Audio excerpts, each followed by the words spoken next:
Hello बच्चों, मैं Gopal sir. Welcome to my YouTube channel Gopal sir classes. आइए एक बार फिर से आप सभी बच्चों का बहुत बहुत स्वागत है। क्लास 12 फिजिक्स नए सत्र की शुरुआत हो चुकी है। हमने शुरू किया था यूनिट 6 चैप्टर 9 प्रकाश की ऑप्टिक्स।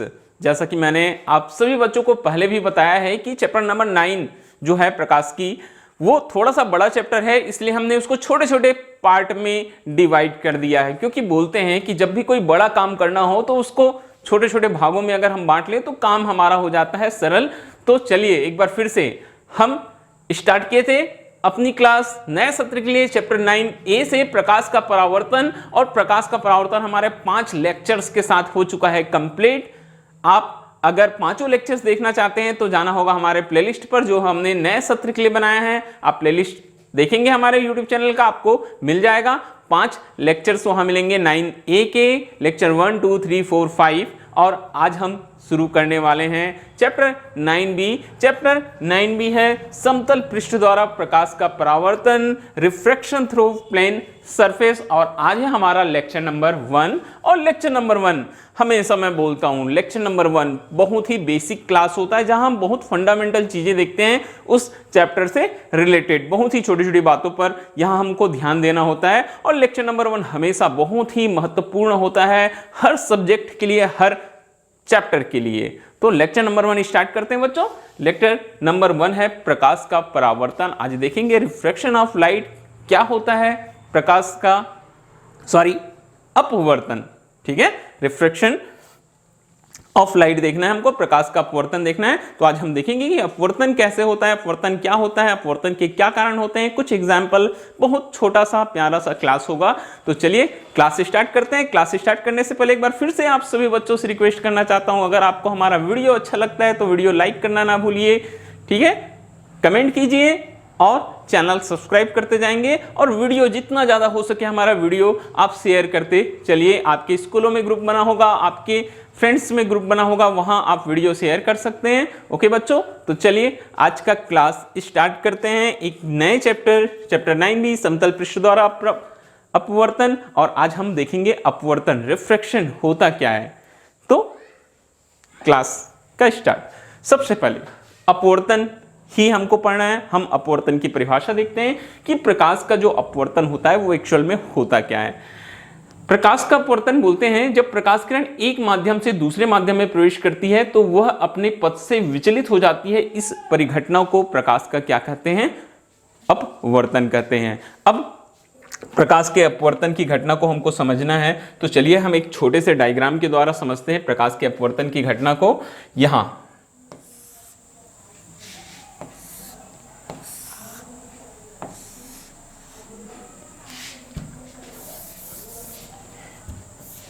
एक मिनट,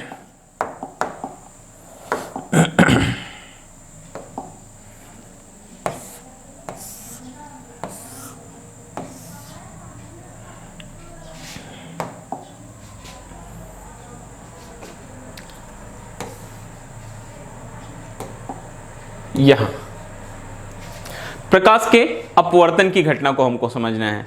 तो परिभाषा तो ये बोलता है कि जब प्रकाश किरण एक माध्यम से कहां जाती है, दूसरे माध्यम में जाती है, तो अपने पथ से विचलित हो जाती है। माध्यम के बारे में अभी मैं डिटेल में आपको बताऊंगा, पहले आप समझ जाइए कि किस तरह से होता है। ठीक है, तो बात करेंगे हम प्रकाश किरण की। तो मैंने यहां 2 अलग अलग माध्यम ले लिए हैं। यहां एक ये पारदर्शी कांच ले लिया है मैंने, और चलिए बात करते हैं ये क्या चीज है। ये है कांच। ठीक है, ये है कांच ग्लास, ये हमारे पास है कांच ग्लास है। और यहां है वायु, एयर। अब प्रकाश किरण को हम एक माध्यम से दूसरे माध्यम में ले जाएंगे। तो चलिए, ये एक प्रकाश किरण हमारी आ रही है। आने वाली प्रकाश किरण को क्या बोला जाता है, ये होता है आपतित किरण, इसे हम बोलते हैं आपतित किरण। अब आपतन बिंदु, आपतित किरण जिस बिंदु पर जाती है वो कौन सा बिंदु होता है, आपतन बिंदु। और आपतन बिंदु पर हम खींचेंगे अभिलंब। आपतन बिंदु पर क्या खींच दिया हमने, अभिलंब। अब देखिए प्रकाश किरण यहाँ अपने मार्ग से विचलित हो गई, ये इस तरीके से। फिर ये दूसरे पृष्ठ पर, ये परावर्तक पृष्ठ कहलाता है, ठीक है, जहां से होकर जा रही है ये कौन सा पृष्ठ कहलाता है, ये परावर्तक पृष्ठ कहलाता है। फिर से देखेंगे दूसरे पृष्ठ पर, यहां भी हम एक क्या खींचेंगे, अभी लंब खींचेंगे और ये कुछ इस तरीके से अपने मार्ग में आगे बढ़ जाएगी। तो देखिए क्या हो रहा है, प्रकाश किरण जब वायु से कहा जा रही है कांच में, तो अपने मार्ग से क्या हो गई, विचलित हो गई, ठीक है, थोड़ी सी झुकते हुए आगे चली गई। और वैसी जब कांच से वापस यहां क्या होगा, वायु एयर यहां आई, तब भी अपने मार्ग से क्या हो गई, विचलित हो गई। तो ये घटना क्या कहलाती है, प्रकाश का अपवर्तन। तो बहुत सिंपल सी परिभाषा है, आप बोल सकते हैं। एक बार फिर से आऊंगा मैं इस पर, ठीक है, फिर से एक बार सुनिएगा। जब प्रकाश किरण एक माध्यम से दूसरे माध्यम में जाती है, एक माध्यम से कहां जाती है, दूसरे माध्यम में जाती है, तो अपने मार्ग से क्या हो जाती है, विचलित हो जाती है। और ये घटना क्या कहलाती है, बोलते हैं प्रकाश का अपवर्तन। तो पहले माध्यम में जो किरण है उसको हम क्या बोलते हैं, आपतित किरण बोलते हैं। और ये जो दूसरे माध्यम में हमको किरण दिखाई दे रही है, ये किरण कहलाती है अपवर्तित किरण, क्योंकि ये अपवर्तन के बाद मिली, अपने मार्ग से भटकने के बाद मिली। और जो सबसे बाहर में गई किरण, वो किरण को हम बोलते हैं, जो जा रही है बाहर में, उसको बोला जाता है निर्गत किरण, ये, ठीक है। अब ये हो गया हमारे पास में अभी लंब, हम कुछ नाम दे सकते हैं इसको, ये किरण, ये बिंदु को A, ये B, ये C और ये D, ठीक है। तो ए बी आपतित किरण, ये अभिलंब है, अभिलंब को हम नाम दे देते हैं M1, N1 और यहां M2, N2। तो आपतित किरण और अभिलंब के मध्य बना कोण आपतन कोण I, अपवर्तित किरण अभिलंब के मध्य बना कोण अपवर्तन कोण R, तो यहां भी क्या हो जाएगा, अपवर्तन कोण R। और ये निर्गत किरण और अभिलंब के मध्य बना कोण निर्गत कोण E। तो ये होती है अपवर्तन की घटना। आपको एक बार मैं फिर से बताऊंगा, थोड़ा सा आगे बढ़ते हैं, देखेंगे। एक बार फिर से सुनिएगा आप परिभाषा क्या बोलता है कि जब प्रकाश किरण एक माध्यम से कहा जाता है दूसरे माध्यम में प्रवेश करती है, तो अपने पथ से विचलित हो जाती है, मतलब अपने मार्ग से अलग हो जाती है, ठीक है। जो रास्ते पर वो चल रही होती है वहां से थोड़ी सी क्या हो जाती है, दूसरे रास्ते पर चलने लग जाती है। तो ये घटना प्रकाश का अपवर्तन कहलाती है। तो यहां हम एक पॉइंट देखते हैं, माध्यम।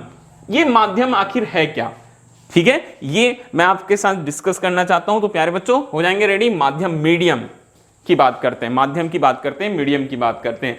तो माध्यम बोलते हैं कि जिन पदार्थों में से प्रकाश संचरित हो जाता है उन्हें माध्यम कहते हैं। मतलब ये हुआ कि जिन पदार्थों में से होकर प्रकाश संचरित होता है, मतलब वहां गमन कर सकता है, उसके आर पार जा सकता है, वो क्या कहलाता है, वो माध्यम कहलाता है। और यहां आप लोग एक चीज हमेशा ध्यान रखेंगे कि जो प्रकाश रहती है वो निर्वात में भी गमन कर सकती है, ठीक है। प्रकाश जो रहती है वो निर्वात में भी गमन करती है।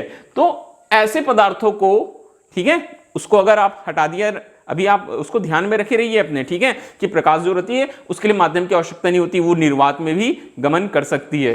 तो ऐसे पदार्थ बोलते हैं, अगर हम माध्यम की परिभाषा बोलेंगे तो ऐसे पदार्थ बोलते हैं जिनमें से प्रकाश क्या हो जाता है, संचरित होता है, मतलब जिसमें से प्रकाश गमन करता है, वह क्या कहलाता है, उसे हम माध्यम कहते हैं। माध्यम अब मुख्य रूप से कितने प्रकार के होते हैं, दो प्रकार के माध्यम हमारे पास में है। एक माध्यम होता है विरल माध्यम, ठीक है, रेयर मीडियम बोलते हैं, और एक होता है सघन माध्यम, जिसे हम डेंसर मीडियम कहते हैं। दोनों की परिभाषा आप यहां से देख सकते हैं। जिस माध्यम का प्रकाशिक घनत्व तुलनात्मक रूप से कम होता है उसे विरल माध्यम कहते हैं, और जिस माध्यम का जो प्रकाशिक घनत्व होता है वह कैसा होता है, वह अधिक होता है, ठीक है, वह कैसा होगा, अधिक होगा, ठीक है, कम नहीं होगा, सॉरी ये प्रिंटिंग मिस्टेक हो गया है, ठीक है, वो कैसा होगा, अधिक होता है, उसे हम कौन सा माध्यम कहते हैं, विरल माध्यम कहते हैं।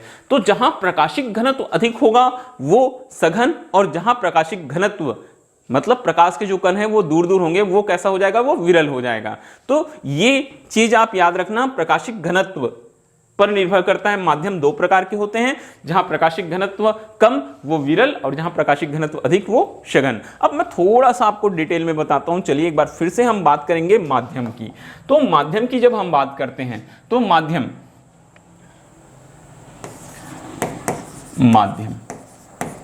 अभी हमने देखा माध्यम जो रहते हैं कितने प्रकार के बताए आपको माध्यम, हमने 2 प्रकार के बताए।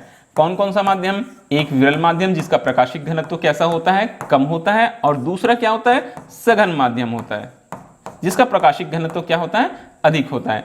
तो ये एक विरल माध्यम हो गया और एक सघन माध्यम हो गया। ठीक है, एक विरल माध्यम हो गया और एक सघन माध्यम। प्रकाशिक घनत्व कम तो विरल और प्रकाशिक घनत्व अधिक तो सघन। अब यहां मैं एक बार फिर से आपको बताना चाहूंगा, बताया माध्यम क्या होता है, जहां क्या होती है, जो प्रकाश की किरणें रहती है वो संचरित होती है, वो माध्यम होता है। तो माध्यम की बात करते हैं तो मुख्य रूप से ये 3 प्रकार का होता है। एक माध्यम ठोस होता है। कैसा ठोस? जो पारदर्शी हो। सामान्य रूप से यूज किया जाता है कांच, ग्लास। दूसरा माध्यम हमारे पास में है, ठीक है, वो पानी। ठीक है, ये द्रव के रूप में क्या हो गया हमारे पास, पानी हो गया, वाटर। ठीक है, और तीसरा माध्यम है वायु, या हम इसको क्या बोलते हैं, हवा। ये तो माध्यम जब भी आपको पढ़ना हो तो आप इस तरह से पढ़िए। माध्यम हमारे पास में मुख्य रूप से कितने प्रकार के, 3 प्रकार के। ठोस कांच, पारदर्शी कांच रहता है जहां प्रकाश क्या होती है, जहां से आर पार चली जाती है। द्रव पानी, तीसरा वायु हवा। तो ये 3 माध्यम मुख्य रूप से। अब माध्यम को घनत्व के आधार पर 2 भागों में बांट दिया गया है। जहां प्रकाशिक घनत्व कम होता है वो विरल माध्यम, और जहां अधिक होता है वो सघन माध्यम। तो अब ये 3 मुख्य हमारे पास माध्यम हैं, ठोस, द्रव और गैस के रूप में। ठोस में हम क्या लिए, हमने कांच, ग्लास लिया। दूसरा द्रव पानी, और वायु हवा। तो इन तीनों में अगर बोला जाए कि कौन सा विरल है कौन सा सघन है, तो ये हमको तुलना करके निकालनी होती है। हमको कैसे निकालनी होती है, तुलना करके। किन्हीं 2 के बीच में अगर हम देखेंगे तो हमको समझ में आ जाएगा कि कौन सा विरल है कौन सा सघन है। तो चलिए एक बार फिर से हम तुलना करते जाएंगे। सबसे पहले हम लेते हैं ठोस। सबसे पहले मैं लेता हूं वायु। ठीक है, वायु और क्या है, वायु और पानी, मतलब द्रव। ठीक है, वायु और पानी। तो इन दोनों में लें तो वायु जो है, ठीक है, जो वायु है वो उसका प्रकाशिक घनत्व क्या होता है, कम होता है। तो ये कैसा माध्यम हो जाएगा, ये हो जाएगा विरल। और जो पानी है उसका प्रकाशिक घनत्व अधिक होता है, तो ये कैसा माध्यम हो जाएगा, ये सघन। दूसरा नंबर देखेंगे, सेकंड। चलिए सेकंड में हम लेंगे वायु और कांच, वायु और कांच। तो फिर से एक बार थर्ड भी लिख लेता हूं पहले। यहां हम लेंगे कांच और पानी। हमने तीनों को आपस में पेयर कर लिया, तीनों को आपस में पेयर कर लिया। पहला नंबर आपको समझ में आया, वायु का घनत्व कम तो वायु विरल, पानी कैसा हो गया वहां सघन, दोनों के लिए। आगे अब वायु, यहां भी वायु विरल, कांच कैसा हो जाएगा सघन। फिर कांच में, कांच और पानी में, कांच कैसा हो जाएगा ठोस है सघन, वायु पानी ये कैसा हो जाएगा, ये विरल हो जाएगा। तो बहुत सिंपल सी थ्योरी होती है। जो वायु होती है उसके जो अणु रहते हैं वो कैसे रहते हैं, जो कण रहते हैं वो बहुत दूर दूर होते हैं, इसलिए वो विरल। और उसकी तुलना में पानी के जो कण रहते हैं वो पास पास होते हैं, तो वो क्या हो गया सघन। तो ये विरल और सघन तुलनात्मक रूप से हमको पता चलते हैं। वैसे ही वायु और कांच की बात करें तो वायु के बताएं फिर से, जो कण रहते हैं बहुत दूर दूर होते हैं, और कांच के जो कण रहेंगे वो कैसे रहते हैं बहुत पास पास होते हैं, तो वो सघन।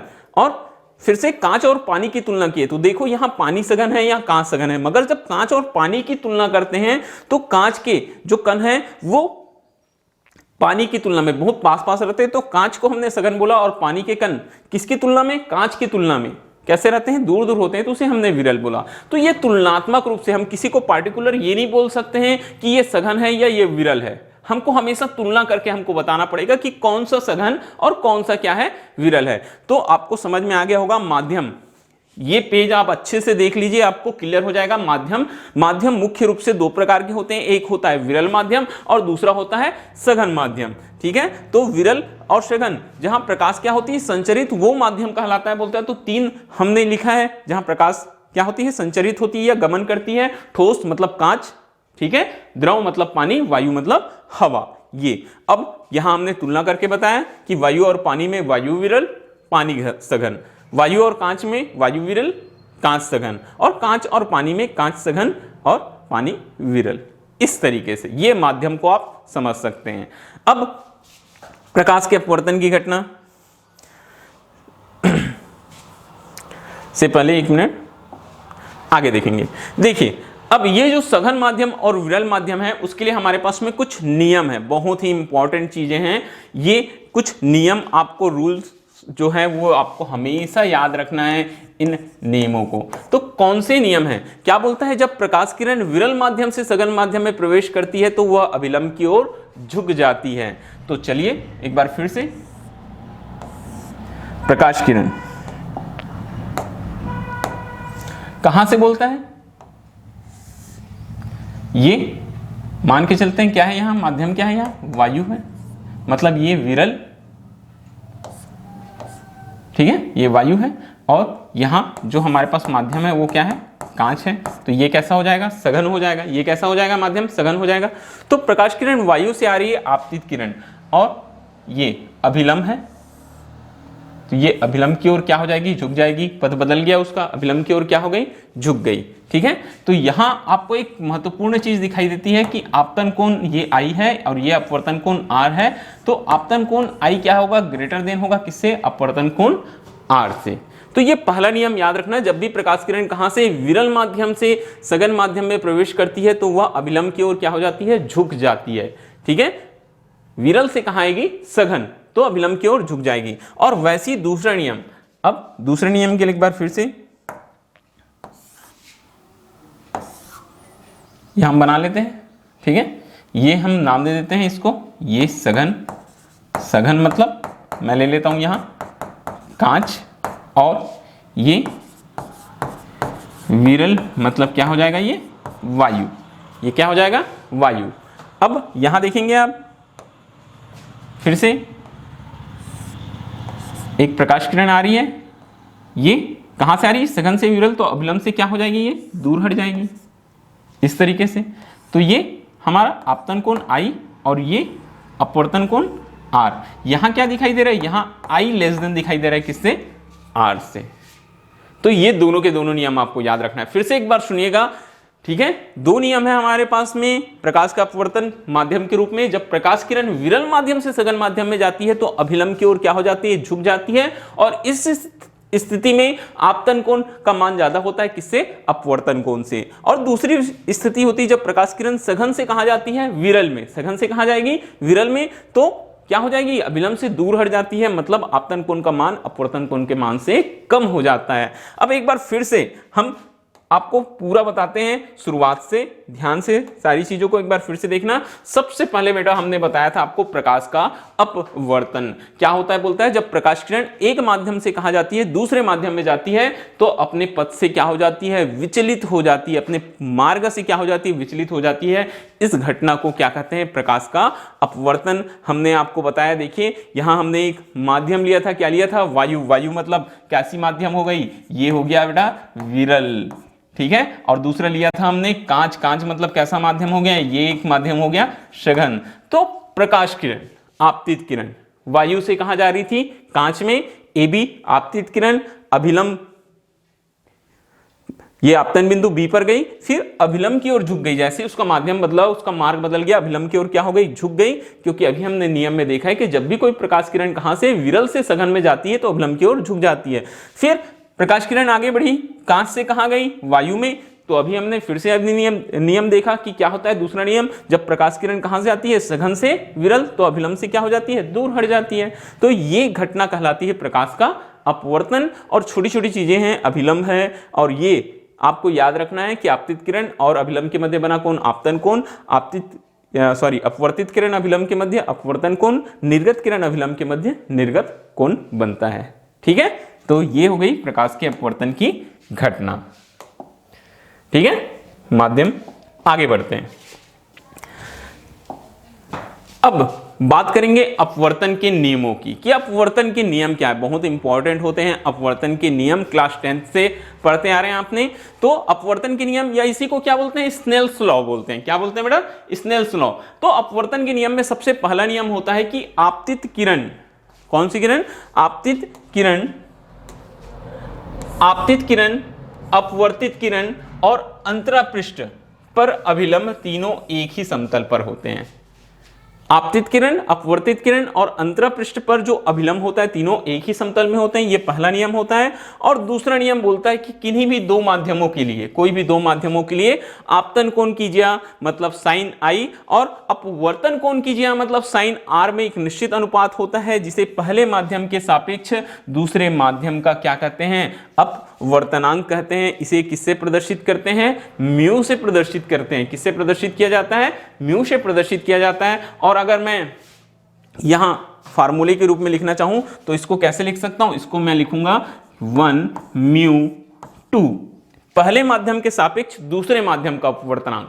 ठीक है, 1 म्यू 2 इक्वल, ये आ जाएगा मेरे पास में sine i upon sine r, sine i upon sine r, इसे ही स्नेल का नियम कहते हैं। तो ये दोनों के दोनों नियम आपको याद रखना है। फिर से एक बार सुनिएगा, आपतित किरण, अपवर्तित किरण तथा अंतरापृष्ठ पर क्या बोलता है, अभिलंब तीनों एक ही समतल में होते हैं। दूसरा नियम बोलता है कि जब भी किन्हीं दो माध्यमों के लिए आपतन कोण की ज्या और अपवर्तन कोण की ज्या मतलब साइन आई और साइन आर में एक निश्चित अनुपात होता है जिसे हम पहले माध्यम के सापेक्ष दूसरे माध्यम का क्या कहते हैं, अपवर्तनांक मतलब रिफ्रैक्टिव इंडेक्स बोला जाता है। म्यू इजिकल टू या लिख सकते हैं आप 1 म्यू 2 इजिकल टू, क्योंकि पहले माध्यम के सापेक्ष दूसरे माध्यम का अपवर्तनांक है इसलिए 1 mu 2 is equal to sine i upon sine are.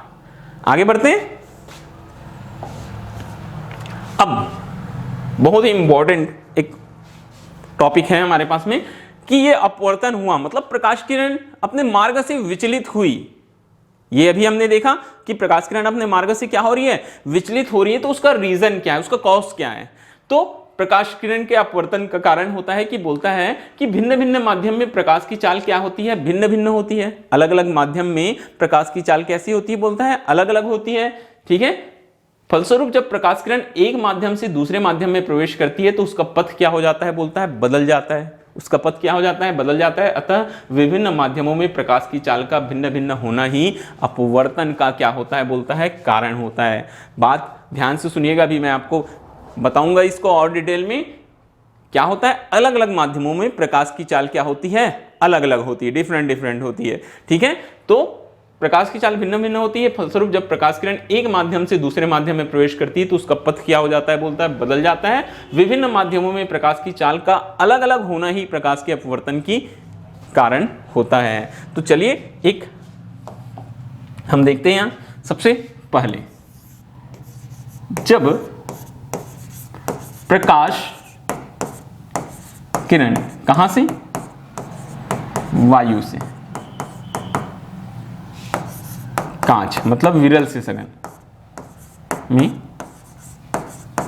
प्रवेश करती है। ठीक है, मतलब आप इसको ऐसे भी लिख सकते हैं कि प्रकाश किरण कहां से, विरल से सघन में प्रवेश करती है। ठीक है, ये भी आप यहां लिख सकते हैं कहां से जा रही है, ये विरल से कहां जा रही है, सघन माध्यम में जा रही है, विरल से सघन माध्यम में जा रही है। तो देखिए क्या होगा, प्रकाश किरण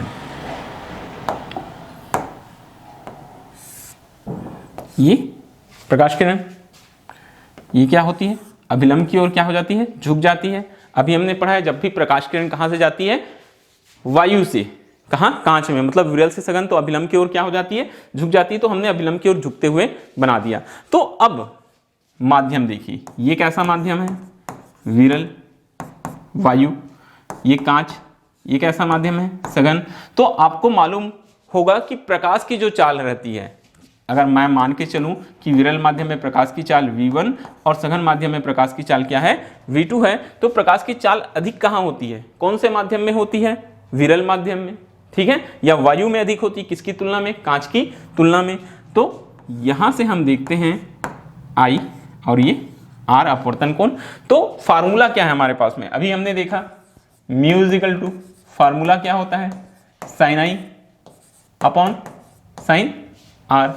तो हमारे पास फार्मूला है mu is equal to sine i upon sine are.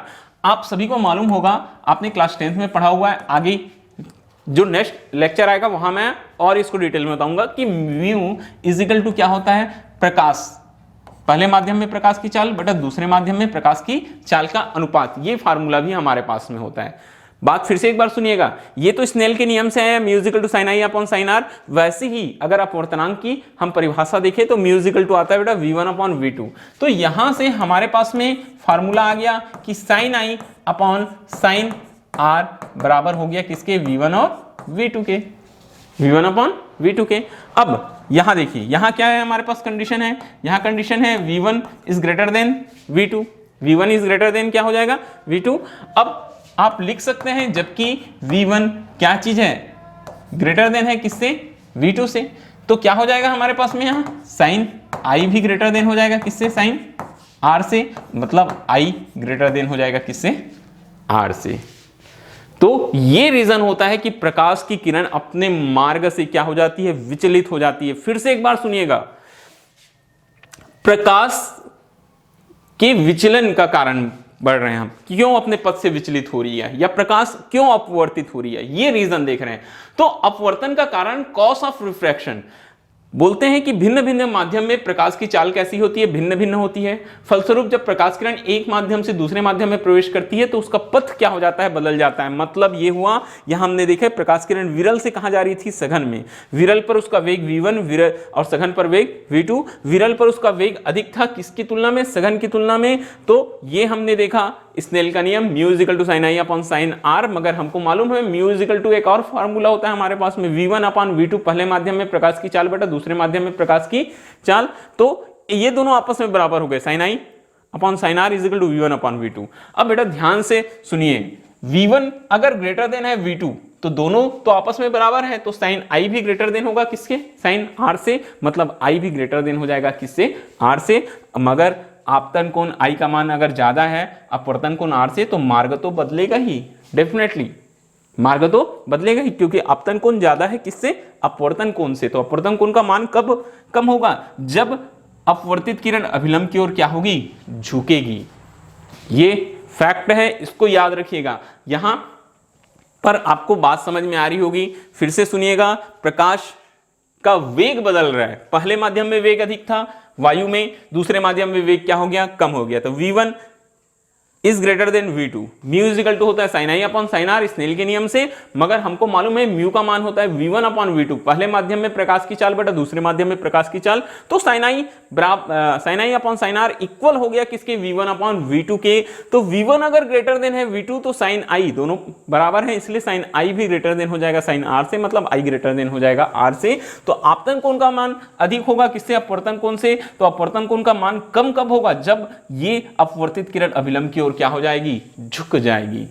ठीक है, ऐसे हम एक बार फिर से देख सकते हैं। सेकंड नंबर क्या बोलता है, जब प्रकाश किरण कहां से, अब हम देखेंगे सघन माध्यम से, कहां से, सघन से विरल में क्या कर रही है, प्रवेश कर रही है। तो देखिए अब कैसा होगा,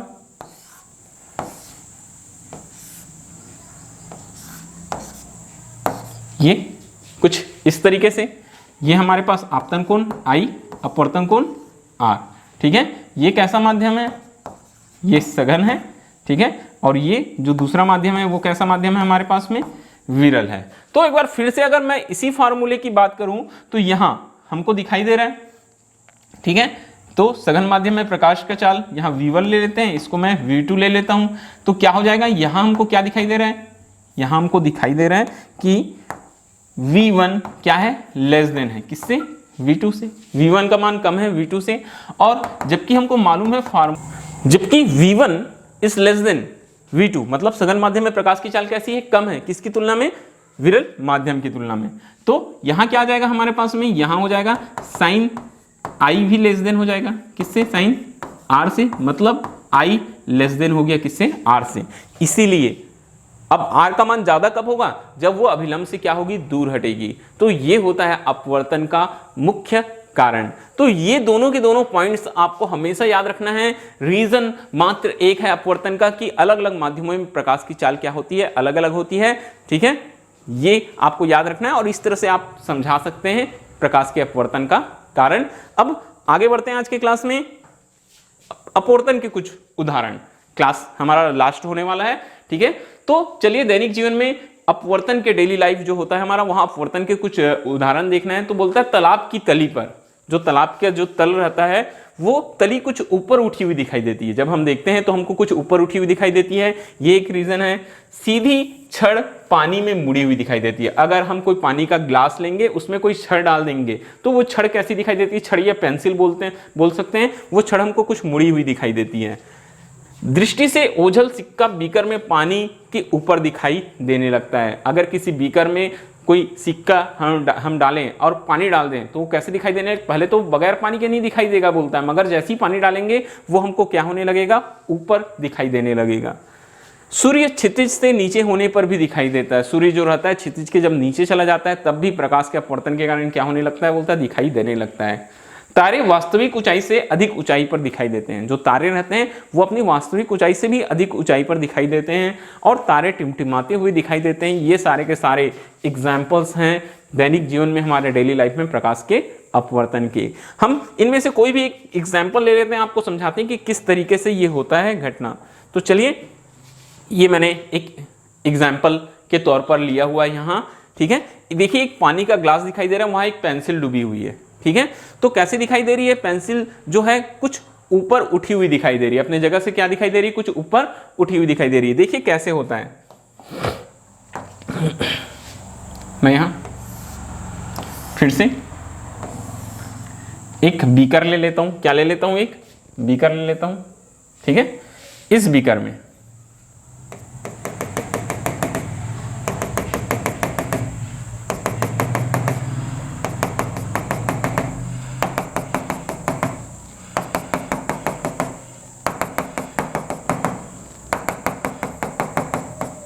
इस तरीके से, ठीक है, द्रव भरा हुआ है। यहां हम एक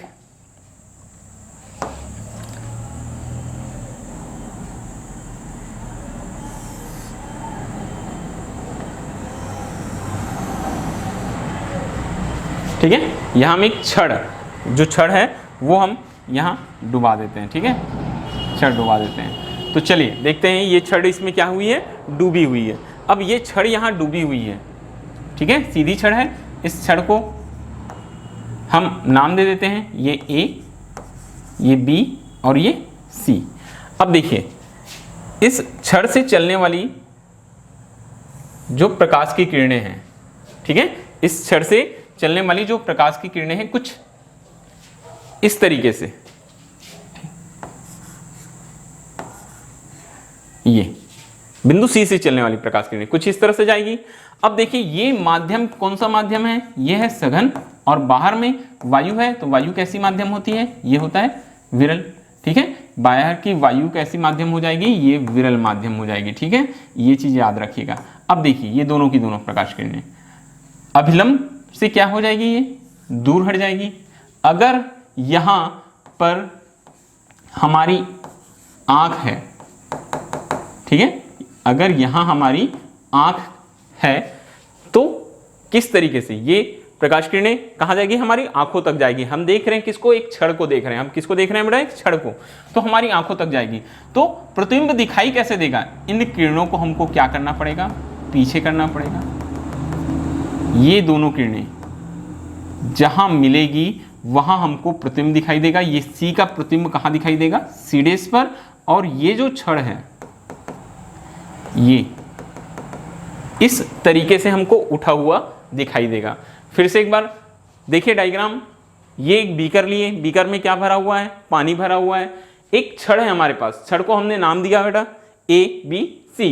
अब C से चलने वाली प्रकाश किरणें कहां जा रही है, ये सघन माध्यम से विरल माध्यम में जा रही है। तो ये अभिलंब की ओर क्या हो जाएगी, अभिलंब से क्या हो जाएगी, दूर हट जाएगी। अभिलंब से क्या हो जाएगी बेटा, दूर हट जाएगी। तो ये प्रकाश किरणें इस तरीके से, अगर प्रेक्षक की आंख यहां है तो इस तरह से जाएगी। अब प्रेक्षक को देखना है तो वो क्या करेगी, जो निर्गत किरणें हैं या बोल सकते हैं जो अपवर्तित किरणें उनको उन्हीं की दिशा में देखेगी। तो उन दोनों को पीछे कर दिए तो सी का जो प्रतिबिंब है वो हमको कहां प्राप्त हुआ, सी डैश पर प्राप्त हुआ। और ये जो क्या था, जो पेंसिल था या जो छड़ था वो ऊपर उठा हुआ दिखाई दे रहा है हमको। कैसे दिखाई दे रहा है, ऊपर उठा हुआ। वास्तविक जो है वो सी पर है और उसका प्रतिबिंब बन रहा है सी डैश पर। तो ये अपवर्तन के कुछ एग्जाम्पल्स हैं जो हम समझ सकते हैं। तो आज का जो हमारा क्लास था वो था पूरा का पूरा अपवर्तन पर। बहुत छोटी छोटी चीजें थी, बहुत ध्यानपूर्वक सारी चीजों को आप समझेंगे। ओके बच्चों, तो नेक्स्ट क्लास में मिलेंगे अगले वीडियो लेक्चर में एक नए टॉपिक के साथ। आज के क्लास के लिए बस इतना ही। Okay, thank you.